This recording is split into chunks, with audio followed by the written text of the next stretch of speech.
Hello everyone and welcome to this video. Today I will show you how to navigate in Maya 2020's viewport. First of all, let's get into our Maya. Right now you see right here that you have four panels. You have a top panel, a perspective panel, a side and a front panel. To be able to toggle from four views to one single panel, all you have to do is to put your cursor in the right proper window and hit spacebar. Now I have one and only viewport. To be able to go back to the four panels, all I have to do is to hit spacebar again.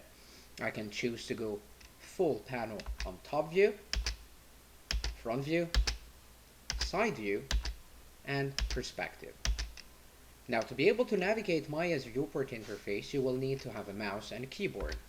Why? Your first option is to orbit. Orbit is about rotating in the viewport or turning into the viewport. And to be able to do that, you have to press Alt and left mouse button. Your second option is to be able to pan. And for that, you will have to press Alt and mid mouse button or your mouse wheel. And your third option is to zoom. And to be able to do that, you will have to press Alt and use right mouse button. Thank you.